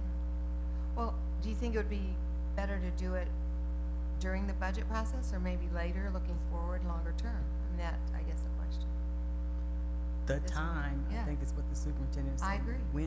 When do you fit Yeah. that in Yeah. before the budget process at this point? When is the final budget process? Very soon. I know. I mean, what is the I can date? tell you, you have the budget calendar in your Yeah. packet. And you have to approve a budget for public hearing on January 22nd. So we don't really have time to do this. So in this instance, if you want to do community meetings, Right. I would say post-budget, because you Exactly. did, for a give and take, about a lot of issues in education, not just money. And the supervisors' meetings were not just about money, it was about the whole county concept. Yeah, but it wasn't. That's But what it you was a had little different Yeah, you from had an this. opportunity this year for the public to come in one forum and talk about the budget piece. So maybe doing the forum idea is not necessary before the budget. I don't see how you No. can do it. I mean, I would love to just hear what people would like to see going forward, public education in Montgomery County. But whatever, we give a presentation, maybe a little history about, like they did, about the public school system here, how we are a county. That was great, how they talked about our being a county, we're a county. I mean, we can go into what we want to do, but I think having that dialogue was very helpful. And we've done it before. Cool. Well, for me, if you did something like that, I would want it, or my vote would be for after budget, because I think Sure. when you have people coming Oh, at yeah. budget time, it's heartfelt issues and that's it. And I think afterward, then you get more of the people who just have questions about how the school system runs and how things, because I think there's so many people that are informed, and we've had them before, we just haven't interacted with them on that. But for me, if we had a meeting like that, I don't think we need to get into a lot of explanation. Just, hey, ask a question and someone could answer it and things like that. Yeah. Just keep it simple. I If agree. you want something relaxed, I agree. That's how they were. It was very relaxed. Okay, so it sounds to me like a decision on that has been to put that aside until after budget. Yeah. Okay, so we will do that. Any other new business? Well, hopefully people will go to the governor's meeting. I'll be out of town to Nicaragua, January 3rd to 15th, coming back, I don't know when. But that January 4th, 12 noon meeting might be very helpful for some of us that was shared with us this evening. Do we need to set some meetings? Right. Yes. I mean, is there anybody that could go for us? Go to that? The January 4th? But there'll be more information when the governor releases his budget cool. and after we have that conference call, and I'll put it in the update for you. Thank you. At what point do we bring in the next December meeting? I was gonna Announcements. perhaps do that under Agenda preparation? where it says upcoming school board meetings, agenda prep. Okay, okay. Any other new business that we need to discuss?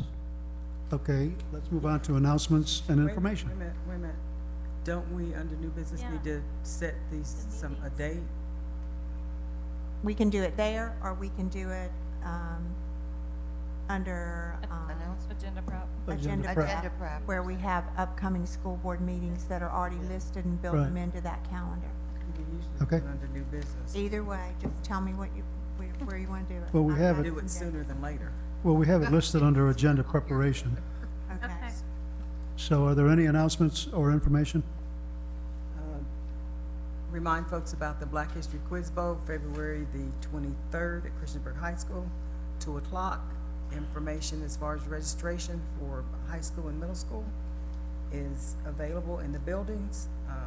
So would hope that we have the representation that we had last year, 5 teams, and we'd like to double that this year. All right.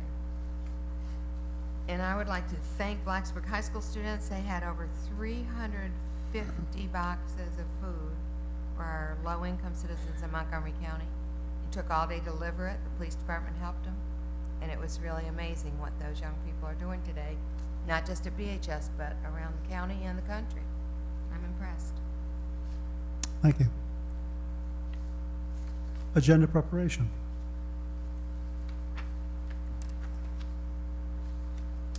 And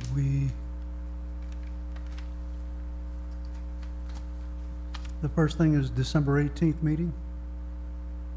So I had both Mr. Jones and Mr. Ivers ask me about the necessity for the December 18th meeting, and it shows you here that we have 2 things that would be scheduled for definitely on that meeting: a capital projects update and a facilities update, the routine second meeting in the month.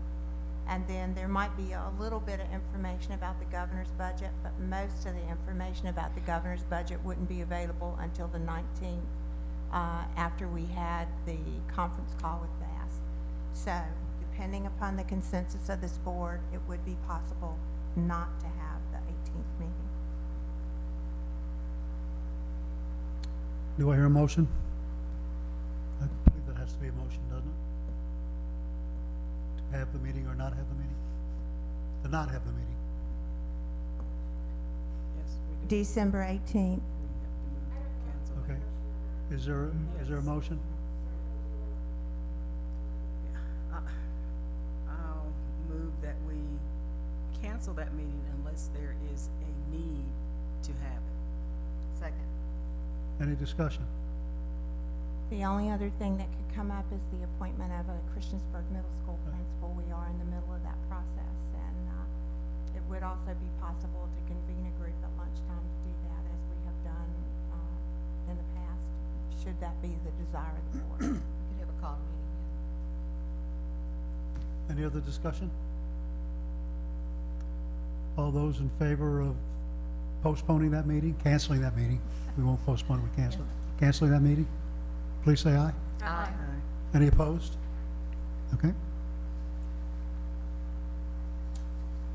The January 8th? That's your regular schedule, that's your reorg meeting. And we would do at that meeting, not only your reorganization, but we'd also do a pretty extensive budget briefing at that point. My recommendation is that we look at a date between January 8th and January 22nd for me possibly to come back and get additional input from the board and present superintendent's recommendations. Because on the 22nd, you're scheduled to adopt a meeting, a budget for public hearing. I looked at the 15th or the 16th of January. Is there any chance it could be the 17th? Nope. No. No. Or the 16th.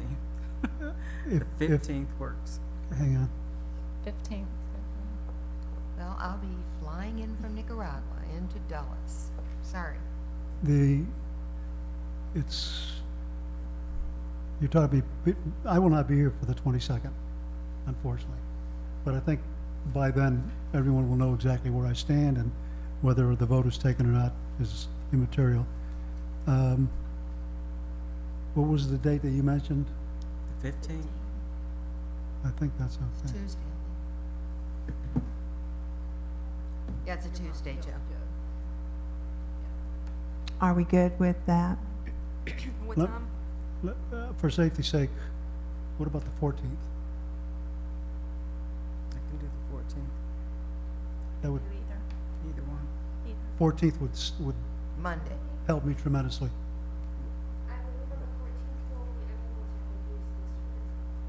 Oh, you're right. I've checked the 15th, but I think Monday nights get very difficult for us to get. But we can always use the multi-purpose room. We have a new multi-purpose room that, I don't know if it'll be furnished at that point or not, but we can do something. We can get furniture from the supervisor's meeting room perhaps for that meeting where we did our joint meeting with them, if this room were not available. So the 14th would be good for everybody? Except for me. Thank you. Pardon me? Not everybody. I'll be out of town. Nicaragua. Well, you'll be- January you'll- 14th. You'll be out 14th, 15th anyway. Yeah, I'm gone until Okay. about the 17th. And what time? 7? Sure. I was looking at the 27th or the 28th of February. 27th is Wednesday, 28th is Thursday. When will we meet with the Board of Supervisors again? This is our meeting. No, I know. I mean, no, when? Our next- We don't have a meeting set. Okay. But we had told them that by February, our board would have reconvened to evaluate priorities on the basis of the work that staff has been doing. Well, from experience in the past, having a meeting on Wednesday, it was a public meeting, but still, I'd rather have it Thursday, the 28th. For people who might be interested to come, could, and not conflict with church meetings. So we're looking at February 28th, 28th, Thursday? Last day of the month. Okay, And time again? 7? 7? Got them on the calendar. Cool.